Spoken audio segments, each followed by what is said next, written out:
Vladimir Putin's invasion of Ukraine represents many things: the return of genocidal imperialism to Europe, the death rattle of a dying empire, the final unmasking of a mafia state as a fascist one, but above all, it represents the spectacular failure of every species of Western intellectual and moral cowardice that made it possible. For decades, we were told by the sophisticated that we must understand Russian security concerns, that NATO expansion provoked Russian aggression, that we must see both sides of what is in fact a simple case of a fascist power attempting to exterminate a democratic neighbor. The invasion didn't begin in February 2022. It began in our conference rooms and opinion pages where serious people explained why Ukrainian sovereignty was negotiable and Russian imperialism was understandable. The remarkable thing about Putin's war is how it has stripped away every pretense, every euphemism, every diplomatic nicety that obscured what the Russian regime actually is: a fascist state engaged in genocide. Not metaphorical genocide, not rhetorical genocide, but the genuine article, the attempt to eliminate Ukrainian national identity through mass murder, child theft, cultural erasure, and territorial conquest. Russian state television openly discusses the need to de-Ukrainize Ukraine, to eliminate the very concept of Ukrainian nationality, to drown what they call little Russians in their own blood until they remember they're supposed to be slaves of Moscow. This isn't subtext or interpretation, it's text, broadcast nightly to approving audiences who've been prepared by decades of propagandistic dehumanization. And yet, even now, even after Bucha, Mariupol, and the systematic targeting of civilians, we have Western intellectuals explaining that this is somehow NATO's fault, America's fault, anyone's fault, but the regime actually conducting the invasion. These are the same people who can identify American imperialism in a McDonald's opening in Paris, but somehow can't see Russian imperialism in tanks rolling across international borders to execute civilians. They're anti-war, they claim, while making excuses for the most consequential war of aggression in Europe since Hitler's. They're anti-imperialist, they insist, while providing cover for the most naked imperial conquest of the 21st century. The realist school of international relations has been particularly contemptible in its response. These are the people who pride themselves on seeing the world as it truly is, stripped of moral considerations and romantic notions about democracy or human rights. Ukraine, they explain with world-weary sophistication, falls within Russia's natural sphere of influence. Its independence is a Western provocation. Its desire to join NATO is an aggressive act.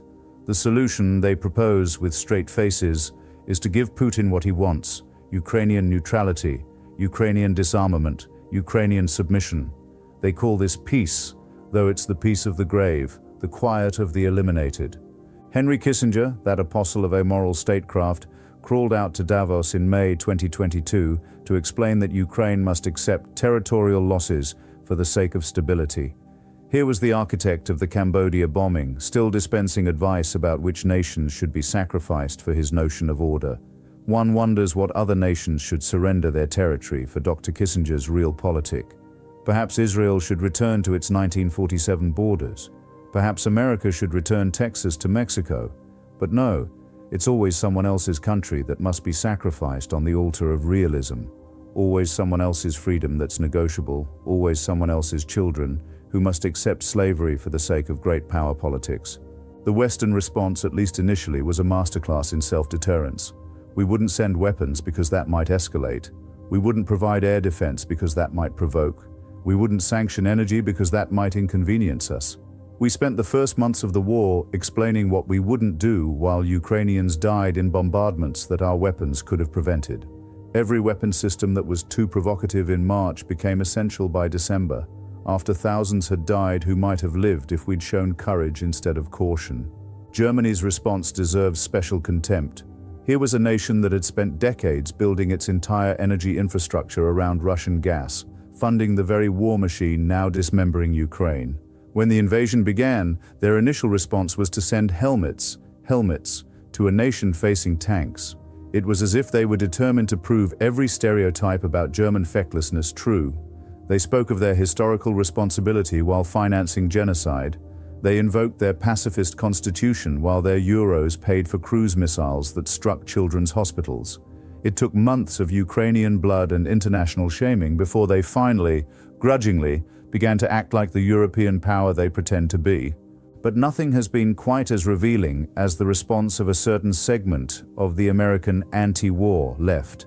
The Chomsky disciples, the gray zone readers, the reflexive anti-imperialists, and the MAGA right, who found themselves in perfect agreement that Ukrainian resistance is the real problem. This particular faction of the left, not the majority who correctly identify fascist aggression, but the ones who've replaced analysis with reflex, sees American imperialism everywhere except where actual Russian imperialism is occurring. They're so committed to the idea that America is always wrong that they've backed themselves into supporting a fascist invasion. They speak of Ukrainian provocations and NATO expansion as if countries joining a defensive alliance is equivalent to launching an invasion. They demand negotiations while Russians are executing civilians, as if negotiating with a genocidaire while the genocide is ongoing were anything but complicity. The right, meanwhile, has discovered a strange affection for the kind of authoritarian strongman they once claimed to oppose. Tucker Carlson asks why we should hate Putin, as if the systematic murder of civilians requires additional explanation. They speak admiringly of Russia's traditional values, by which they mean the criminalization of homosexuality and the subordination of women.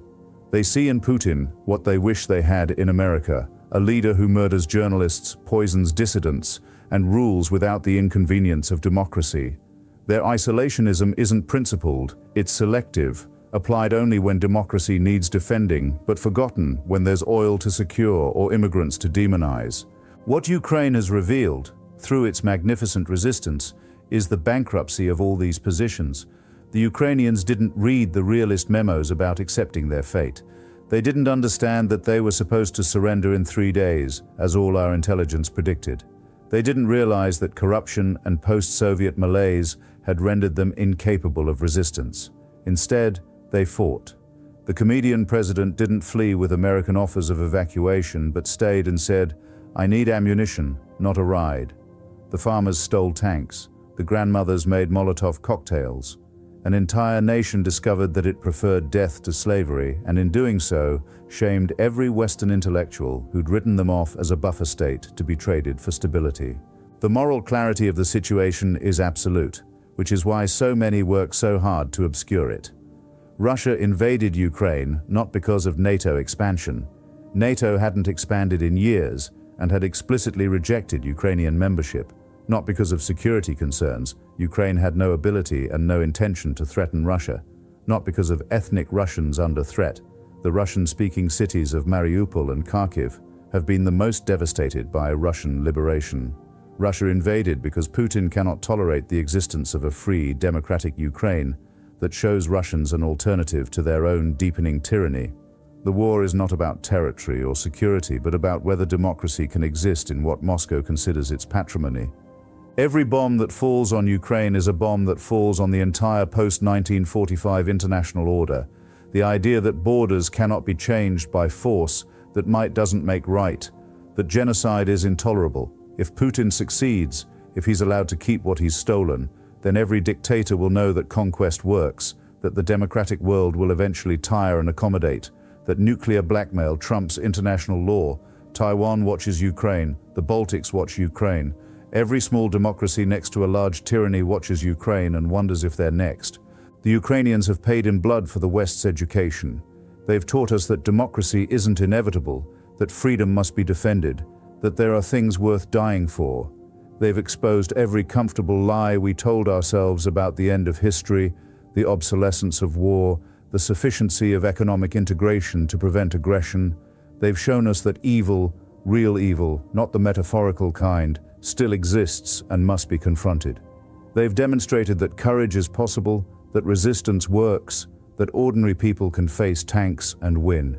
But the most damning indictment is that Ukraine has shown us ourselves, rich, comfortable societies that have forgotten what we claim to value, that respond to genocide with concern about gas prices, that measure Ukrainian lives against inflation rates. We've revealed ourselves to be exactly what Putin thought we were, weak, divided, and ultimately willing to sacrifice anyone's freedom for our comfort. The Ukrainians have proven him wrong about them, but right about us. The war will end, eventually. Either Ukraine will survive as a free nation, or it will be absorbed into the Russian prison state.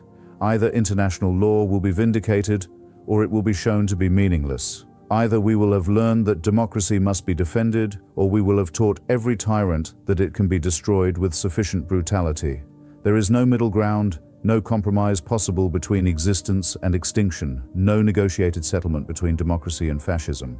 What's happening in Ukraine is not a regional conflict or a civil war or any of the other euphemisms deployed to minimize it.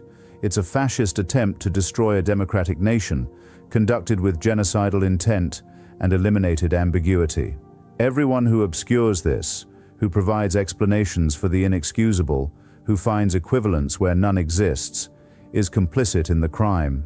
History will record not just what Russia did, but what we failed to do, not just Ukrainian courage, but Western cowardice, not just the crime, but the enablers. The Ukrainians fight not just for themselves, but for the principle that democracy is worth defending, that freedom isn't negotiable, that there are values beyond comfort and stability.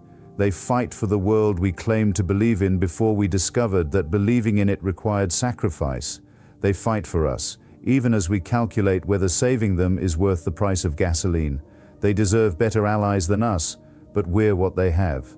The least we can do is provide them with the means to survive. The least we can do is not make excuses for their executioners.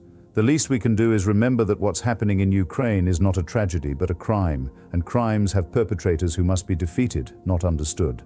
Putin has made the choice clear. Either Ukraine wins or the world we've built since 1945 ends. Either we arm Ukraine to victory, or we accept that genocide works, that conquest is legitimate, that the strong can devour the weak while we write concerned editorials.